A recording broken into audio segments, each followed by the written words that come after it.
graduation for Goodwill of North Georgia.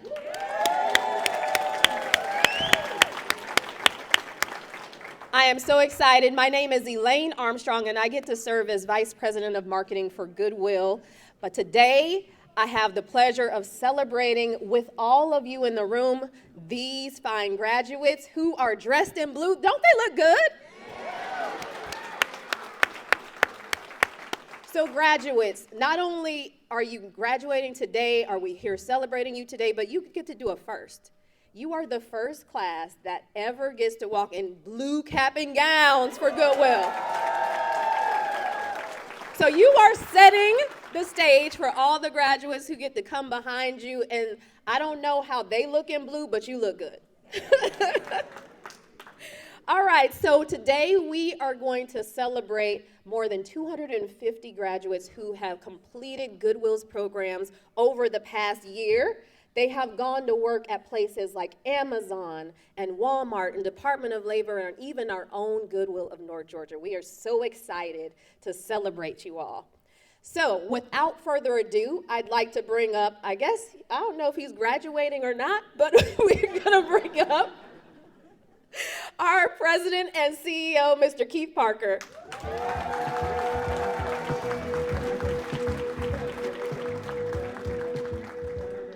You hear the song? Lovely day, isn't it? All right. Well, good afternoon.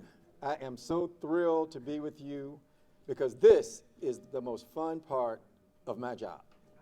It is to see the extraordinary accomplishments of all of what we do at Goodwill come together to produce you.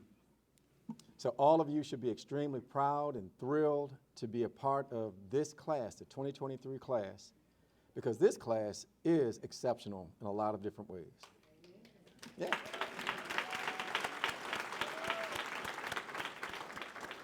So I always use these opportunities to tell a quick commercial. So you are part of the best Goodwill organization in the country. There's about 150 or so Goodwill groups around the nation, and this group has amongst the best in retail operations, the very best in facility services, the very best marketing programs, the very best HR team, the very best over and over and over again. And what we are extremely proud of is, yet again, 4 years in a row, we are the #1 Goodwill in the country for helping to put people to work.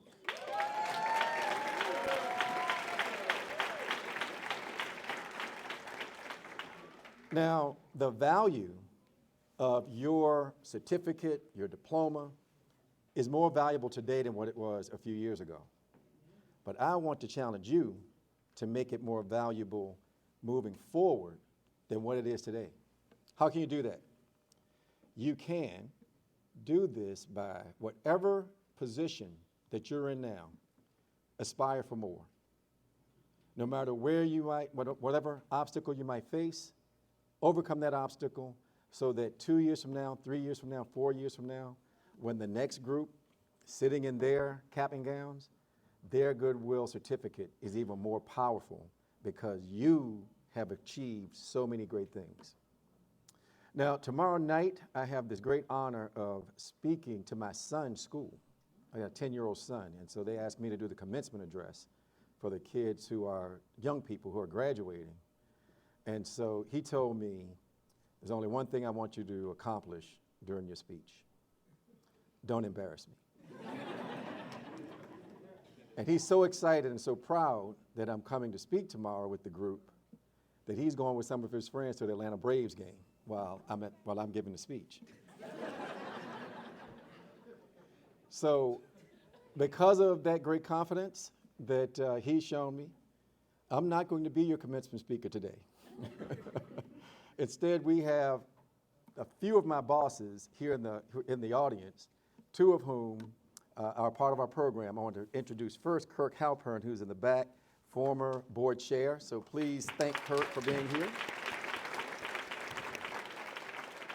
And then a couple of my current bosses are going to lead you in the commencement speech.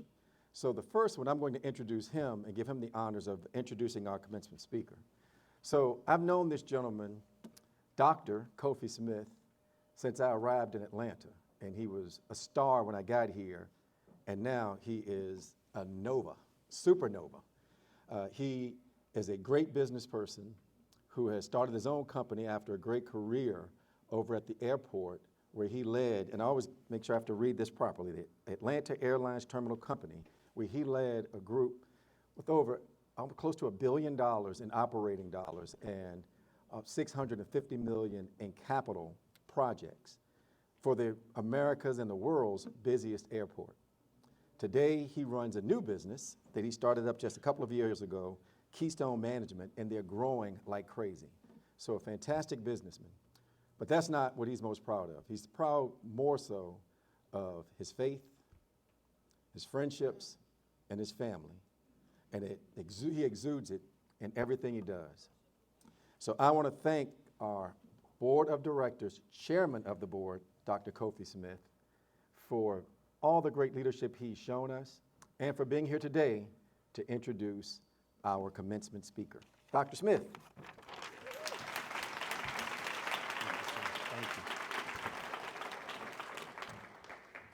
Thank you all, and to the graduates, it is just so amazing to see you walk in and know all of the hard work and effort that you have put into today. Congratulations on everything that you have accomplished and everything that you will accomplish. As I was walking in, I was taking a little bit of video of the class as I was walking in, and one of you said, "Oh, there's the CEO." And I get that all the time. I was like, I am not Keith Parker. I am not that good. I'm not that handsome. I'm not that articulate, okay?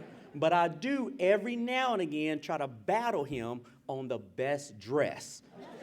And unfortunately, again, he's outdone me with this surprise of being in cap and gown. So I just cannot win. And he still does not get that he should not outdress his chairman of the board.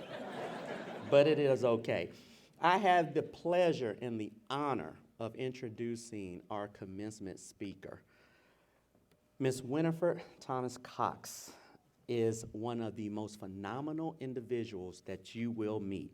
You are so blessed to hear the words that will flow from her lips today.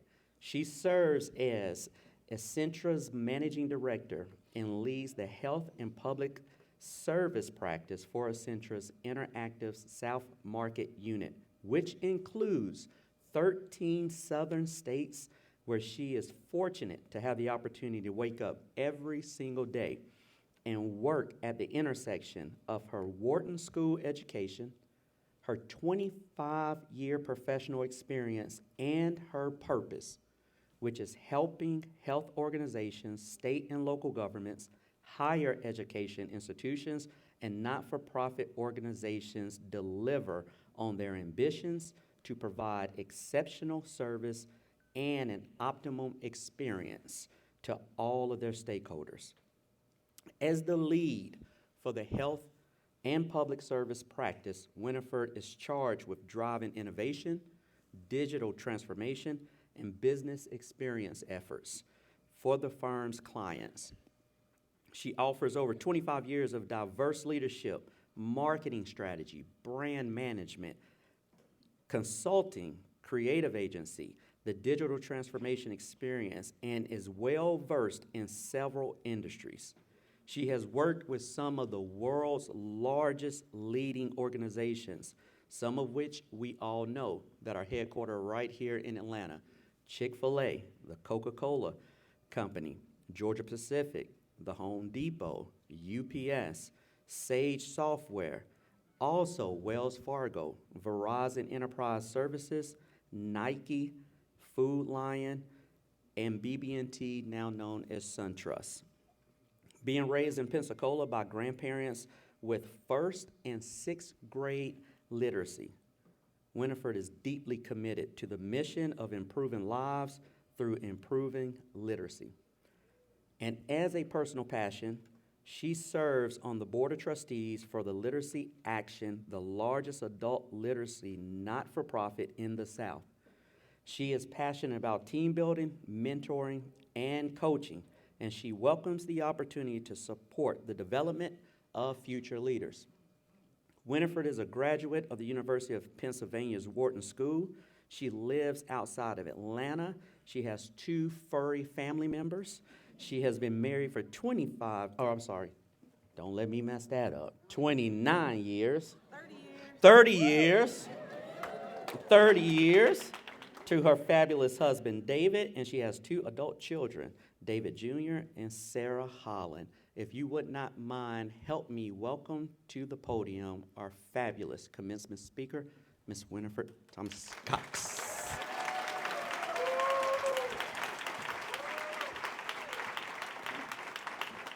Y'all, I feel tired. Just listening to all of that, I feel tired.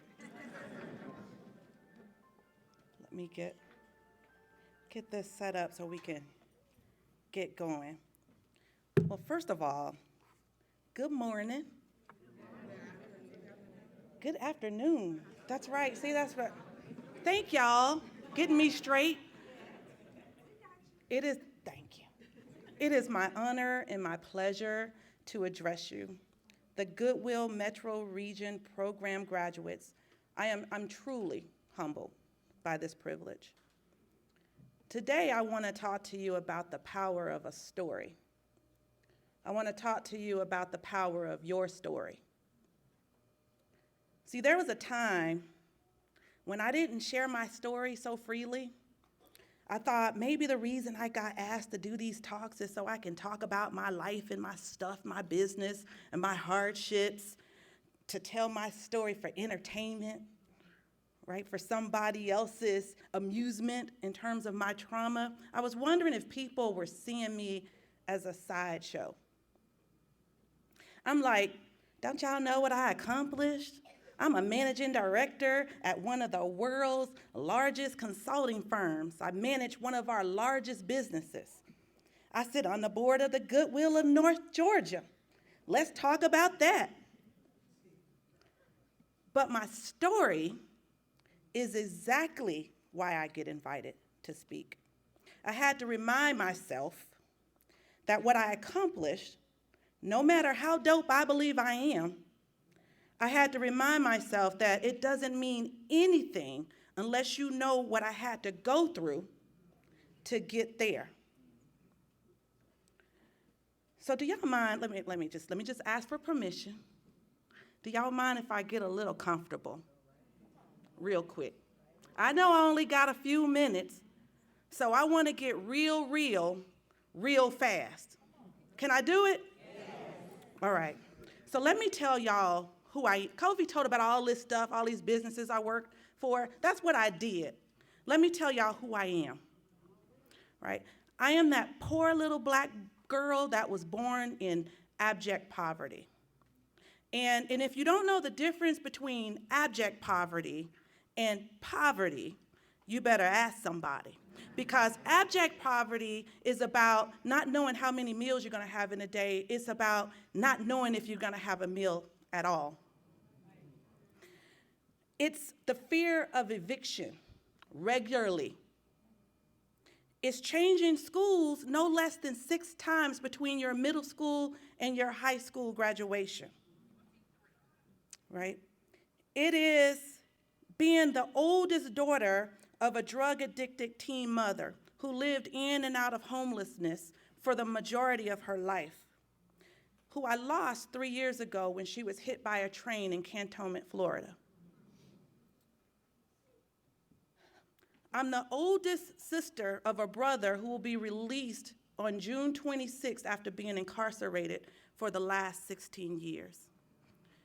Raised by my grandparents with low literacy, as Kofi shared earlier, on public assistance. And let me be exact about what that looks like. It was $282 a month, I know, because I helped her with the bills and a few food stamps thrown in. And I tell you this to say, life was anything but easy. But in spite of all of that, in spite of all of this, I kept going anyway. I didn't let my circumstances define my possibility. And even though it makes some people a little uncomfortable, I tell my story anyway, because there's power in our stories. There's power in your story. It is your stories, it is our stories that bring the realness of our situations, of our overcoming, of our rising like a phoenix. It is your story, what you had to go through to get here today, that what makes your accomplishments so doggone dope. And because just as you're transforming your lives, your story might inspire, might ignite that same transformation in others. James Baldwin said in his 1957 short story, Sonny's Blues, "For while the tale of how we suffer and how we are delighted and how we may triumph is never new, it always must be heard. There isn't any other tale to tell. It's the only light we got." Our story is what makes this moment monumental, is what makes it momentous. Now, I want you to think about your journey to this moment, to the point that got you right here today at this graduation. I want you to think about the disappointments, but you did it anyway. The sacrifice, the doubt, the being without, but you did it anyway. The not knowing who to turn to, who to depend on, who to trust, but you did it anyway. The not knowing how you're gonna pull it off, but you did it anyway. The setbacks and the setups, the restless nights, the just a little bit more, when you felt like you didn't have anything left, but you did it anyway. Now, I want y'all to say this with me, and I want you to say it loud and proud, but I did it anyway. But I did it anyway. Now I want you to pat yourselves on the back. And I want to leave you with this. Keep doing it. The Latin word for commencement is initium. It means the beginning, to initiate, to get started. You're not finished. You're not finished.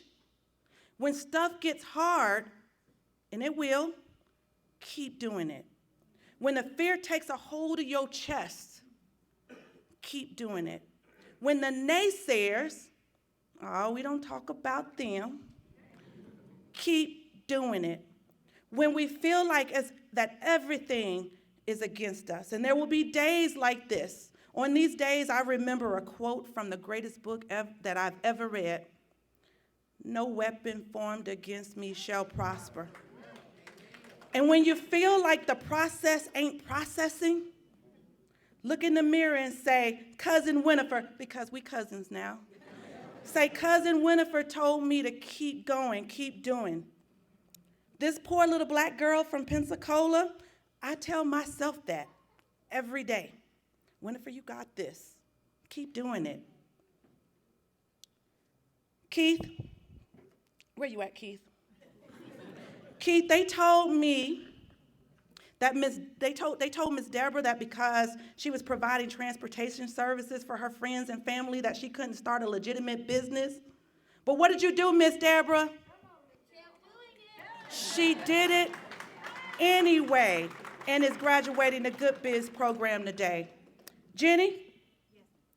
They told Quan that because of his addiction, he couldn't do it. He decided that he was the master of his destiny. And Quan, what did you do? He kept doing it anyway, putting his skills to work in the welding school, and he's graduating today. Y'all, we have to keep doing it anyway. Class of 2023, keep telling your stories because the world needs to know what overcoming really looks like. Lena Waithe, this is the writer of The Shy and Queen and Slim. She said, I write my story so that others can see fragments of themselves. And I'm so real with mine. I don't care what my business title is. I keep it all the way real. And I'm so real with mine because I'm living proof that your situation does not prevent your destination. Through the years, I was reminded by Jeremiah 29:11, and he reminded me that he said, for I know the plans I have for you, plans to prosper you, to not harm you, plans to give you hope in the future. See, it don't matter where you start because we are overcomers. So say it after me, I am an overcomer. And if you've been through some stuff, say yes. Let me hear it again. Yes. If you've been through some stuff, let me hear you say yes. Yes. Now I want you to say this, but I did it anyway. Y'all go ahead with your bad selves. And most of all, keep doing the doggone thing. Thank y'all, and from the bottom of my heart, I mean it. Congratulations, and I'm so proud and honored to share this space with y'all today. Thank you.